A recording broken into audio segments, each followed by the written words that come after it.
Welcome to ACC Nation. That's Will Ogenin, and I'm Jim Quist. We're going to talk about a lot of ACC sports before we get into football and basketball. Basketball started today. We're recording on Monday, November 6th. A lot of action going on, men's and women's action.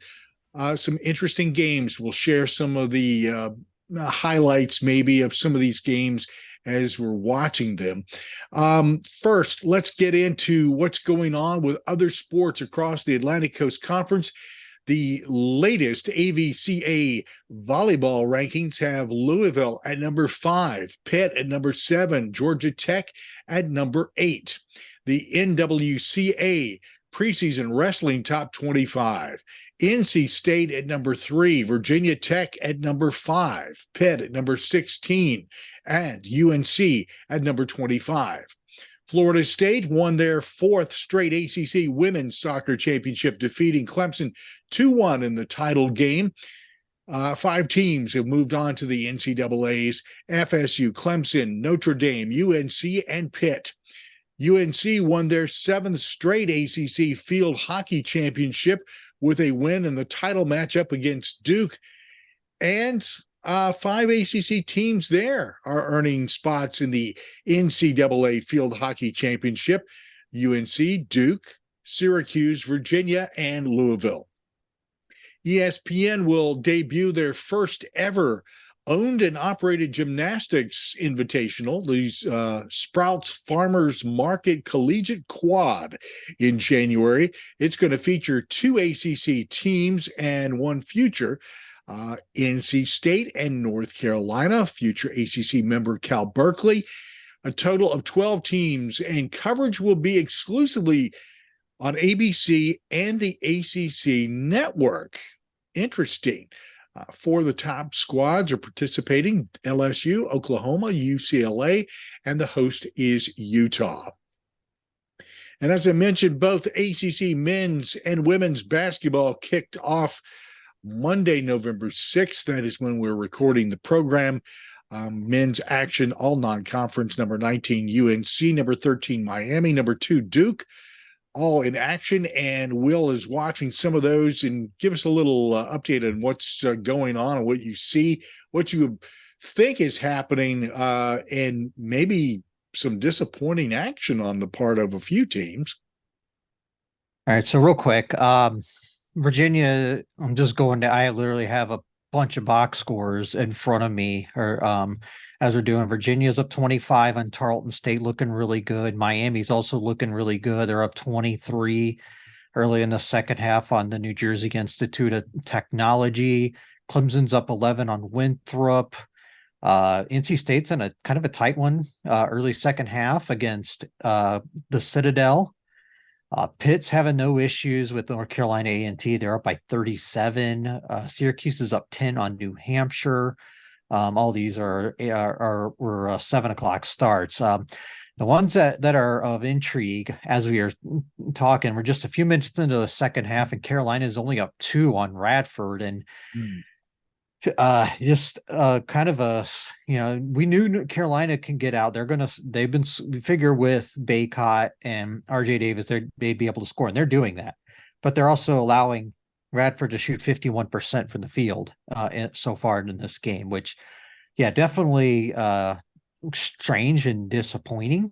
But Radford's a good team. They've been a thorn on a lot of teams' sides over the years. Early in the second half, Louisville is losing to UMBC. That one's close. It's a 3-point game early in the second half, but it was a double-digit lead at one point. Once again, there's a lot of, will Kenny Payne even get through the season? A loss like this, it may be sooner than later. And UMBC, we know what they could do to ACC schools. Maybe they need to be in the league next. And then Notre Dame, we figured they'd have a rough year to get started. Micah Shrewsbury, I think he's going to do a good job there, but they just getting the talent there was going to be a tough ask this year. They are currently tied with Niagara early in the second half. Otherwise, all the other games started just around the time we started recording. So there's not a whole lot to really go off of right now on those games. So everybody expected, as you pointed out, Shrewsbury and Notre Dame not probably having a great season in his first year. I think that's something that they'll build off of. That North Carolina thing, to me, they always kind of start out slow in the season, and I don't understand why, considering the familiarity they have with one another and the level of talent. And as you point out, Radford is not an easy team to go blowing past. You may think they are because, well, a lot of people go, the hell's Radford? Well, Radford has always had very competitive basketball, and they will give you a game, no doubt. So that's what's happening. I want to say they gave Notre Dame a game last year. It came down to like the final seconds. So it's not like they haven't done this before. Yeah. Yeah, I mean, want to take a closer look at Radford and their coaching too. That will tell you something. Women's basketball. Let's take a look here. Number 10, Notre Dame took on number 6, South Carolina in Paris, France. Wow, what a place to start the season. It did not end well for the Irish, though. And you kind of would expect somewhat of that against Dawn Staley and the Gamecocks, but maybe not as much as what we saw. No kidding. I mean, we were talking before we recorded, and I turned it on. It was like in the second quarter, and it was a competitive game at the time. We're I think Notre Dame was just down by a couple points, and then it just felt like as soon as I turned it on, South Carolina just went on that crazy run and pretty much just pulled away. So sorry everyone, that one's my fault. But no shame in losing to arguably the second best team in the country right now. If you want to think, I mean, I think South Carolina is ranked 6, but with the way they played, they're going to be right there with LSU for the season. I know it's a 1 game sample size. I don't want to overreact too much, but I think with the way they had the freshmen that played really really well today and really showed up on the big stage. Sort of Notre Dame, the Delgado girl, she was really really good too. So I think the future of Notre Dame is going to be real. Notre Dame's definitely, I'm not taking anything really away negatively from Notre Dame from the standpoint of they're still the best team in this league as far as I'm concerned, or at least right there with Virginia Tech.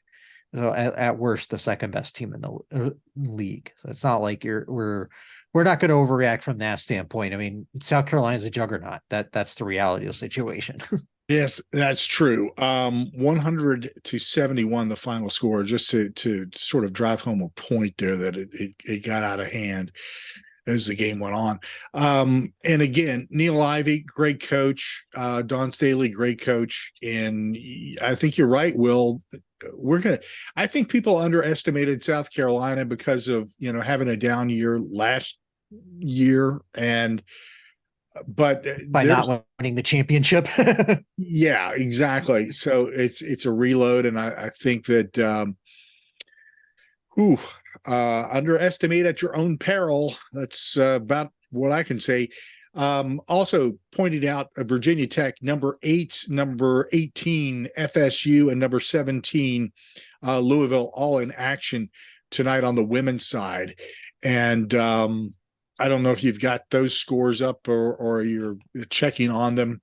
I got it. And not much to really go over. I mean, Virginia Tech handled business. They beat High Point by 39. It wasn't even that close. I was kind of following along for a while. It was pretty much they coasted. The second half they could have easily won by like 50-60 in this game.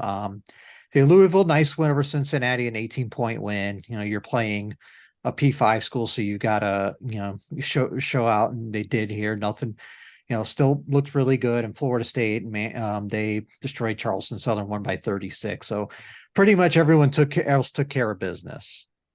Here's something I would like to point out to you, and if you're listening and you have not listened to the interviews with Debbie Antonelli for ACC and NCAA women, and Dan Bonner NCAA men and ACC men basketball. Listen to those. It's a lot of great insight. Will let you know where teams are expected to go this season, what they see headed into the season, and now that we're there. I think that the information on those interviews is even more intriguing because now you can kind of start laying it over top of the performances in the opening day of the season. And it starts to make a lot of sense. As Will points out, and rightfully so, one game sample doesn't tell you diddly squat, okay? Not yet. We'll give it a maybe 2-3 weeks, and we'll come back and we'll talk about that a little more in detail. Of course, we're going to be talking about basketball and football over the next couple of weeks anyway, so it's not like we're not going to be touching base on all of this action and just sort of looking back and seeing what happens and looking forward and what to expect, because there's some great games lined up, Will. Oh my gosh. Yeah, we're going to really start getting into it, at least on the men's side, as we get to, later in the week. I know Virginia has a game against Florida on Friday night, which, neither team is ranked, but, a SEC school versus an ACC school. Plus, you've got Arizona and Duke on Friday night. That should be a fantastic game. That one at Cameron. Duke will open up their season after we're done recording here. But all things considered, they shouldn't have any issues getting through Dartmouth tonight.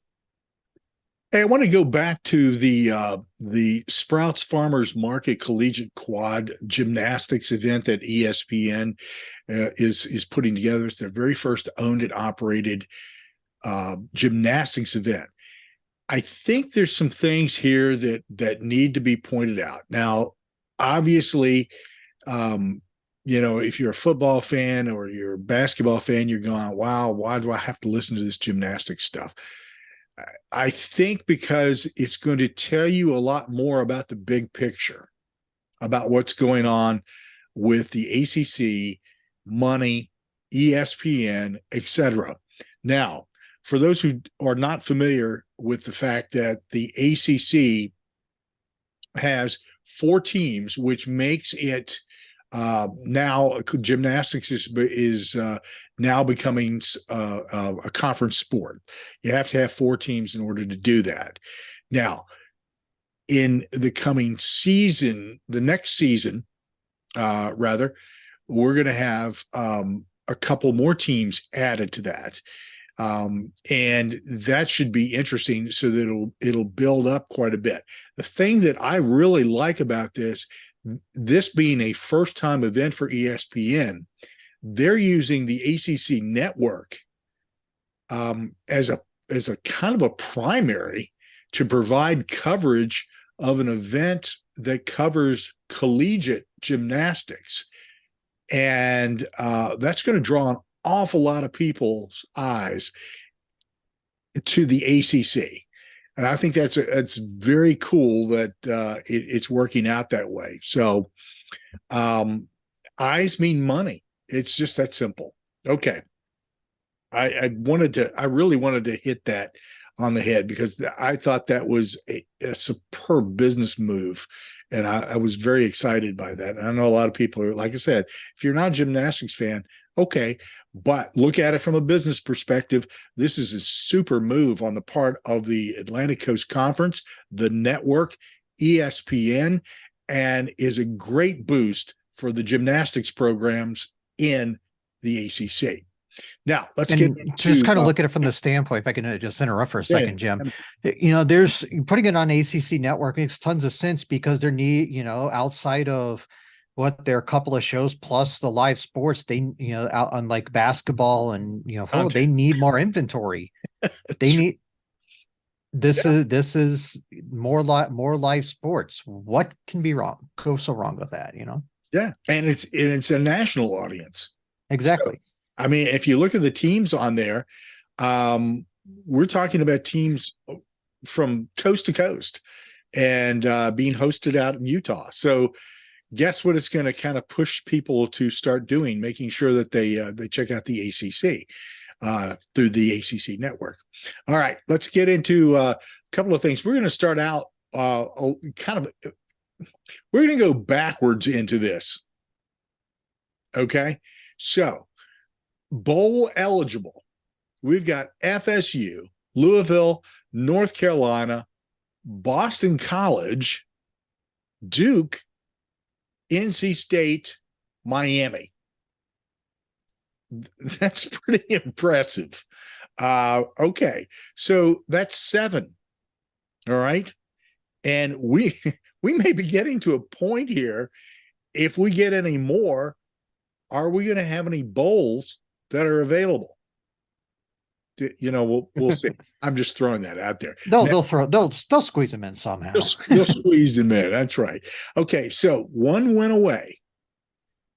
Georgia Tech and Clemson.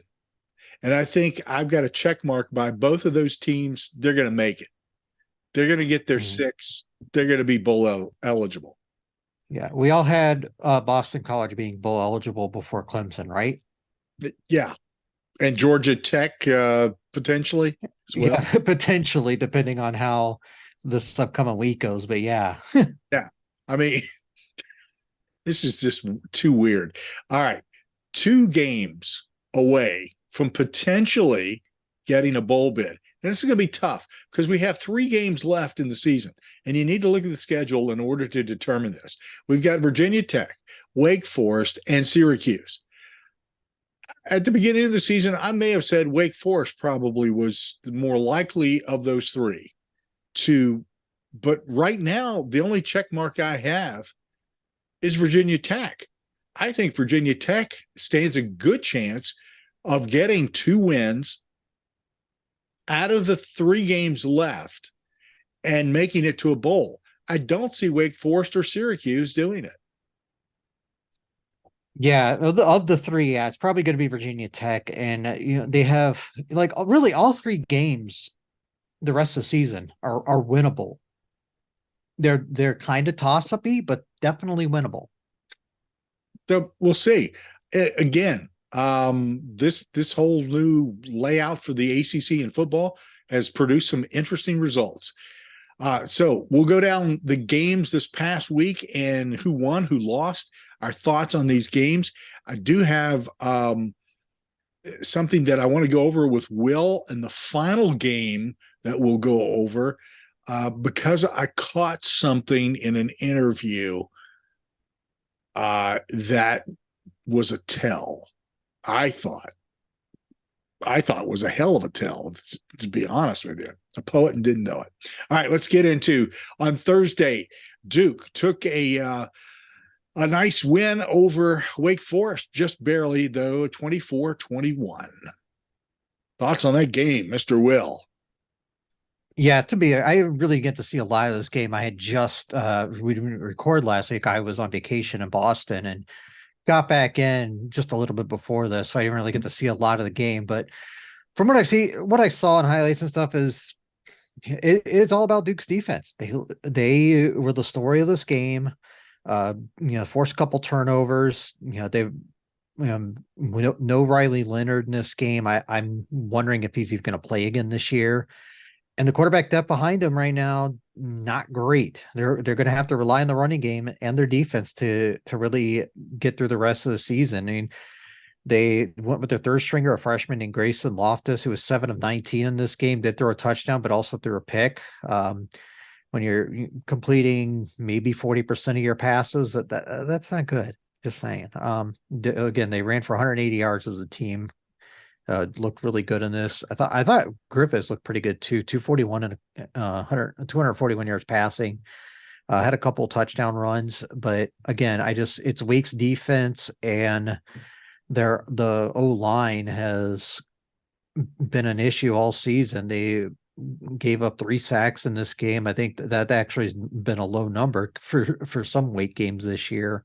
Yeah. And if you wonder why Wake will struggle to go to a bowl, it's the offensive line. I think I'm gonna look this up while we're talking, but at one point they were on pace to give up something like 60 sacks. I don't think that's the case anymore. I think that number is lower, but as of right now, they're giving up 40 sacks in 9 games.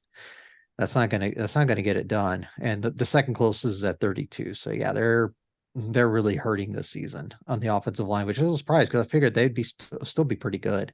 Yeah. I think that Griffiths would have been. I'm not sure I want to use spectacular, but he would have been above average quarterback if he had an offensive line. And I don't think Riley Leonard's coming back for the rest of the season. He never should have come back when he Yeah. did to begin with. I don't know. Somebody needed to kind of intervene, and obviously Coach Elko didn't want to do that. But Yeah. yeah, Oh well, it's a crapshoot some days. On Friday, it was Boston College nipping Syracuse 17-10, and I can't help but say here that Dino, if he's not on a warm to hot seat, I'd be surprised. I get it. And the question is, I just don't know if they can do much better with the way things are right now. Not just how down the program's been the last few years, but just in the state of the ACC in general. It's not a great job right now. Just the NIL's not there. The money is just not where it should be. Let's be real. Um, he when he came out and said all of his depth is in the portal, it's 100% true. Because a school like Syracuse, and to an extent their counterpart in this game, Boston College, your quality depth is going to a group of five school to start, or another lower, maybe a little lower power five school where they can get an opportunity to start. Right. So that's just the way college football is, like it or not. As far as this game goes, yeah, no Garrett Trader in this game. He was injured in the previous week. It wasn't announced until just before game time that he was going to miss. So they started Carlos Del Rio Wilson, who threw almost as many passes to Boston College as he did his own team. 7 of 17, 37 yards, 4 interceptions. The only reason they were in this game is because LaQuint Allen had 142 yards rushing, averaging almost 8 yards a carry. And he's a good back. He is the offense. They just can't get anything else done really outside of him, and just that running game in general. Even Del Rio Wilson had a solid game on the ground. It's not like Boston College did outside of Castellanos, they didn't do much, but Castellanos combined between his passing and running for like 250 yards, and they had about 350 as a team. But Castellanos has been kind of a revelation for that team this year after their starting quarterback got benched, part into the second game or whatever it was, and he's come in and he's really taken control of this offense. And I would say he's the reason they are going to a bowl this year, just with his ability to run. And he's still got work to do as a passer. He's had some moments for sure. But yeah, his legs are the reason that they're going to a bowl.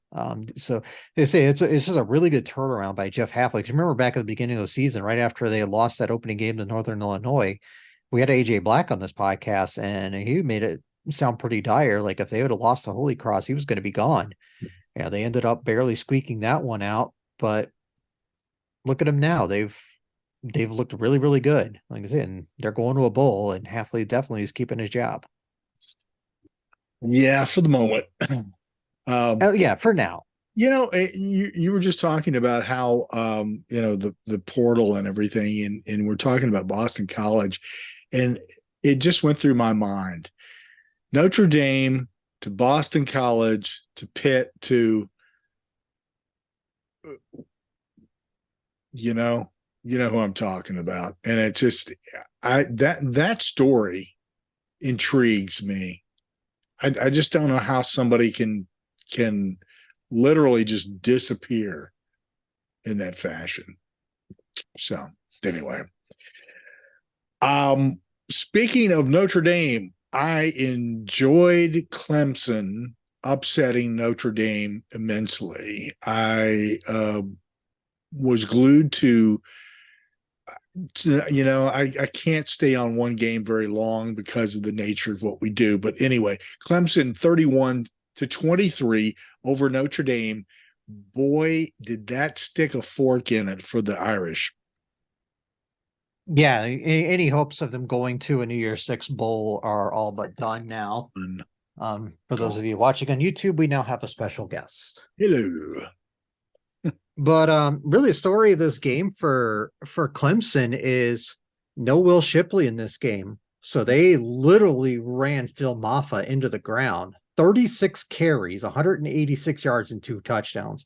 I bet he was pretty sore on Sunday, but yeah, this is he stepped up to the plate. He is a really good running back. That's why they've had they've always had a really good 1-2 punch at running back, and he was definitely the thunder to that thunder and lightning duo, and he had to do both, and he really showed out in this game.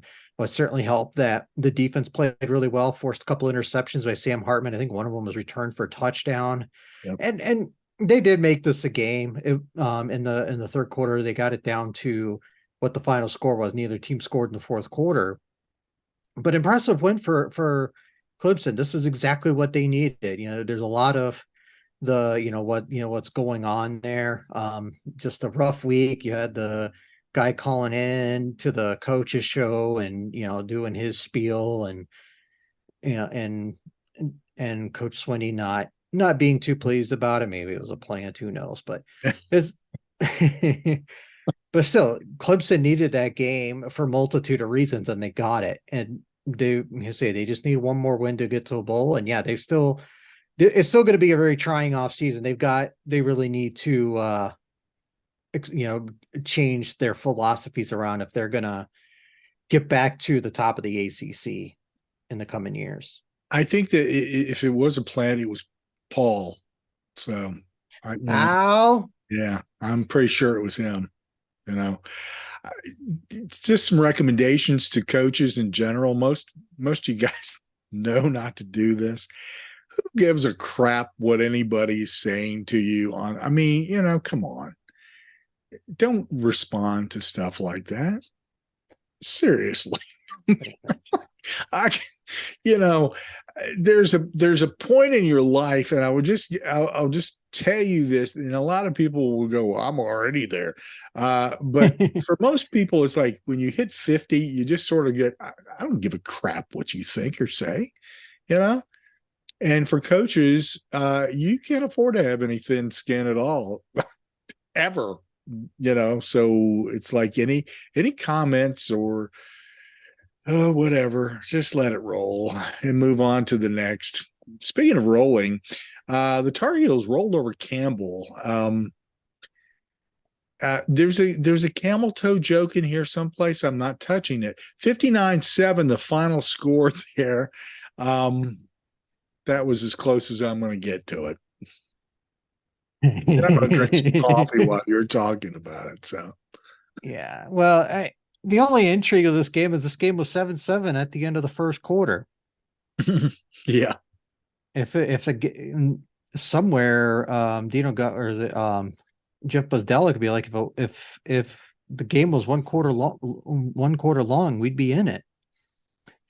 And 20 basically UNC dominated the rest of the way. They outscored them 52-0. Drake May threw 4 touchdowns. Like this is one of the stat pattern games I always talk about. You're not taking much out of this other than padding stats. Getting your backups some playing time. They've had 3 quarterbacks play in this game. That's what these games are designed to do. They're just usually earlier in the season. Yeah. This stuck in the middle of the season is kind of weird for me. I don't like games like this in the middle of the season.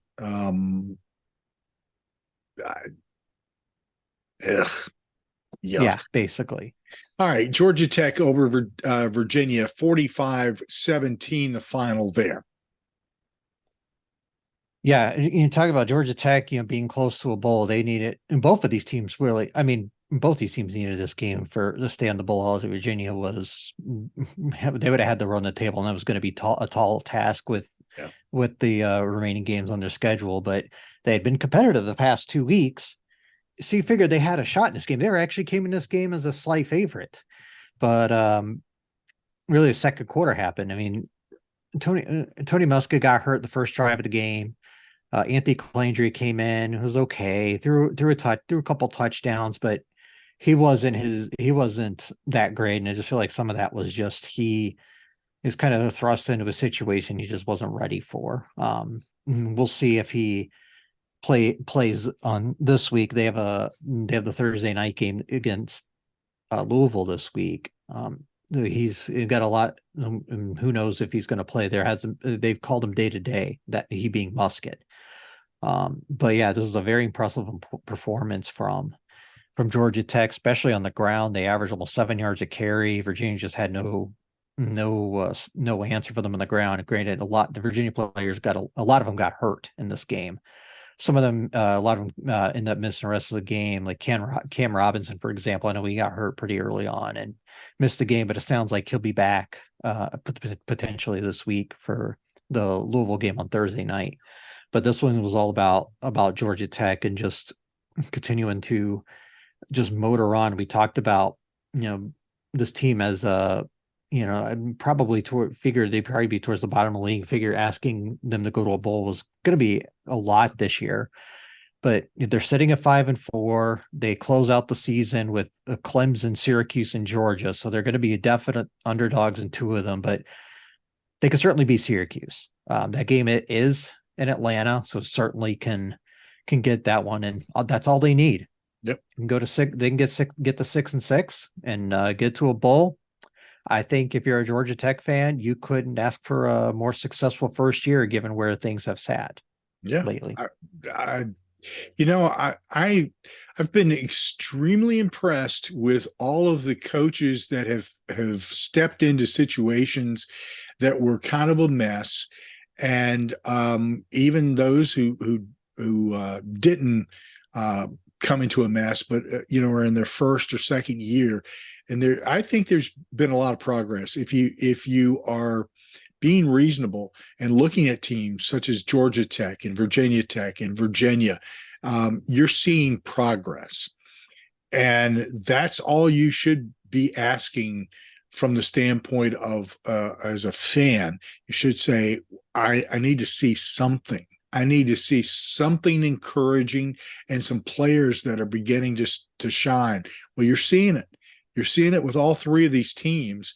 And it really is all about the coaches. I think the coaches are doing really good jobs based upon, in two situations, what they came into. And there's in basically with Tony Elliott, it's you're retooling something. And so, these are big undertakings on the part of these three coaches, and I think they're doing great jobs so far, to bring these teams back. I'm really going to be interested in seeing what they do next year. I would expect out of all three of these teams to see a great deal of improvement to the point that I think that at least two out of the three are going to be very, very competitive. We'll see. Just one last thing on Virginia before we move on. Only one game at this point matters the rest of the season. And you have it at home. So you can that game is winnable. You're going to be an underdog in it. Tech should be favored in the game, but it's definitely winnable being at home. And obviously that game didn't get played last year because of what happened of the tragic shooting. So this will be the first meeting for both of these coaches, Brent Pry and Tony Elliott, against each other in this game. And if somehow Virginia wins this, that's going to be huge for that program. Yeah, it will be. And to be honest with you, Will, if it is a close and a very competitive game, I think that's huge for both sides, no matter who wins. Um, whoever wins in that game is going to come out with some bragging rights that are going to be instrumental to helping them build their program one way or the other. I would prefer to see it a very close game so that both of them come out with something. Louisville over Virginia Tech. Virginia Tech just could not find an answer. And Louisville, so help me. That is a team that I had my doubts about left and right, and they have proven me wrong every step of the way. And we should listen to our buddy, who Don't I just don't stroke absolutely. his ego anymore I than it know. already is. I'm not going to say anything more. But I mean, he told us. He told us. He said, "Man, this team, it's got something, and we should have listened." They really do. They've got a lot more than what I ever thought. Coach Brom has done a phenomenal job. 34-3 final score. Sorry, as we were talking, Leon Bond from Virginia just had this unbelievable putback slam that I just made my jaw drop. So as far as this game goes, I say a lot of this for Virginia Tech is kind of a reset of expectations. They've looked really good. Yeah, they came into this game 3-1 in the league, but their 3 wins are against literally the bottom 3 teams in the league. And this game was kind of the reset of expectations for everybody involved. I didn't expect them to lose by 31 necessarily, but yeah, it's amazing really what Louisville's done. I mean, yeah, we came into this season said, oh yeah, their schedule's going to be weak. They have a shot at getting to the title game, and yeah, they're pretty much doing what they needed to at 8-1.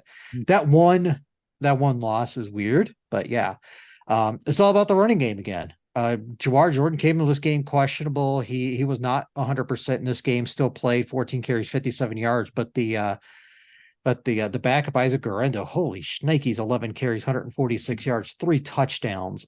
They ran for 231 as a team, which at 6 yards a carry is really impressive. Virginia Tech's defense has been pretty decent this year.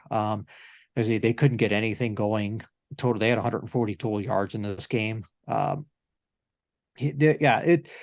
Tech's not going to have a worse performance the rest of the season. And we talked about them sitting at 4-5 right now in their closing stretch at Boston College. That's going to be a toss-up game. I might actually lean BC in that game, but home at NC State, that's definitely winnable. And as you mentioned, at UVA to close out the season, I think they'll be a favorite in that game, but they can definitely win it too. Yeah. Next up was Florida State with the 24-7 win over Pitt. Pitt put on a little bit more of a performance than maybe the Seminoles expected, but you should never expect anything other than the unexpected from Pitt, and them giving the Noles a game is something that they should have expected. But the Noles came out of that looking pretty good, they get the hammer down. Yeah, so and our buddy Chris was talking about this with us, during the game on Saturday. They didn't do much in the first half. It was 10-7 at halftime. Neither team scored in the first quarter, but Florida State kind of got to go in the third quarter, scored a couple touchdowns, and just kind of cruise on from there. Jordan Travis, 360 yards passing, even without Keon Coleman in this game. That's the most impressive part. Trey Benson, 97 yards on the ground. He had a touchdown. They did what they needed to do, considering they were pretty banged up in this game. Pitt's got a lot of issues. Obviously, they join Virginia currently as the only other team that is not going to a bowl this season. Definitely the most disappointing team in this league, because you figure with what they had back, and potentially Phil Jurkovec, that this team probably be, at bowl would have been bowl eligible by now, you would have thought, but sitting at 2-7, Jurkovec is third string. I think they've been starting Christian Veilleux, and he struggles to complete 50% of his passes. He was 15 of 35 in this game. He's he's getting good yardage, but he's just not completing a very high percentage. Again, if you're Florida State, you're just glad to get out of there on the with a road win, and then this is the game. Coming up, you've got Miami, and we talked about this preseason that we didn't think this game would be, one of those ones where like last year, but all the Miami fans would be out at halftime. I don't know now. Maybe not. We'll get into Miami in a bit, but oof, maybe we're wrong about that one. Yeah. And the last game, NC State 20, Miami 6. To say that I was a little stunned by the final score here would be an understatement. Yeah, definitely the most surprising result of the week. Credit to NC State's defense in this game. This is the reason they're 6-3 right now. Their offense has not been there, but their defense keeps them in every single game. This is a team that has not figured it out still offensively at the 3-quarter mark, but they're doing just enough to get stuff going. And MJ Morris has been okay, but it goes back to, again, the defense. They forced Tyler Van Dyke to throw 3 picks in this game. He has struggled lately, and I don't know if it's injury or just he's completely regressed into after that good season he had in 2021. Feels like Miami's. Yeah, so they're 6-3. Yeah, obviously we'd be looking at a little bit differently had they had lost to Virginia last week, and they almost did. But end of the season's tough for them. At Florida State, home for Louisville, at BC. Especially if they get hammered against Florida State, that team's quitting. Yeah, I don't think there's any other way to say it. I don't know what it is about the mindset of Miami. They just don't have.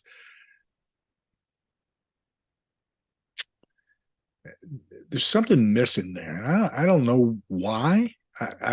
It just feels like it's missing. It's been missing through several coaches, and I don't know what it is. And I'm not sure it's the coaching that is the issue. When you come down to it, I think sometimes it's just plain out and out the players. I wish we had a good answer for that, to be honest with you. It's like I say, it's gone on through the end of Rick and the Manny Diaz to now the Mario. There's just something there that isn't right. And really it's been almost 2 decades worth of issues. And I don't know what the issue is there. It's hard to say at this point. I wanted to wait until this game to talk about this. At the very end of this game, they interviewed Dave Doran, and honestly, Will, he sounded like a guy who is departing. I mean, it just everything he said, his body language just sounded like somebody that this is it. This is the end of my run. And I don't know if anybody else picked up on that or not, but that's the way I was reading it. And I was like, wow, okay. I kind of remember Evan, our recent guest from Red White, mentioning something about it potentially. Because just something didn't seem right, and he was talking about, he even brought up potential retirement. Yeah, maybe I would understand it. He's accomplished a lot at this. I mean, he hasn't. I don't know if I would say he's accomplished a lot, but he's had a pretty successful stint there because they've been a consistent bowl team pretty much every year that he's been there. And he's gotten people to go to the pros. You would think you would like, if you're a fan, you obviously want more, but I think given where you're at, I think you should be happy with what he's done for that program. Yeah. And I know that I've made the comment, and I'll stick by it, that basically I believe that Dave Doran is a lot like Dave Cutcliffe at Duke, in that he built a foundation, but he was not capable of completing the house. And I think Dave Doran is another one of those coaches that he has successfully built a heck of a foundation for NC State, but I'm not sure that he's the guy to take that program to the next level. And that's what they want to do. That's what every major program should want and should be shooting for. And I don't think he's the guy. And, I laud him on his success there. He has done very well. And he's, but the thing is it seems like every season, as we get toward the end, it's like they can't quite get over the hump. It's been like that for years now. And, that's got to be frustrating for fans to start pounding and getting wins and you feel like you're going someplace and then boom, somebody pulls the rug out from underneath of you. So maybe that's what's going on. Who knows? That conversation with Evan from Red and White was interesting along those lines. Quick look at the top 25 AP. Georgia, Michigan, Ohio State, FSU. I do not agree with the top 4 in the top 25 AP. I think you're out of your minds. But we're going to see on Tuesday of this week, we'll have the second CFP rankings and whether or not they agree with that. I think we got to have a dose of reality here at some point about how things stacked up here. Louisville's at number 11. Notre Dame fell all the way down to 22 after falling to Clemson. UNC is at 24 receiving vote category. Duke 34, 37 NC State, and at 38 Clemson. There's a couple of teams there getting 1 vote, and there's some homers adding in there to get a little recognition. That's okay. I'm all good with that. I think all 3 of those teams in receiving votes category deserve their recognition. So coming up this week, it's Virginia at Louisville, Virginia Tech at Boston College, Georgia Tech at Clemson, NC State at Wake Forest, Miami at FSU, Pitt at Syracuse, and Duke at UNC. A lot of good football coming up and a lot of great basketball.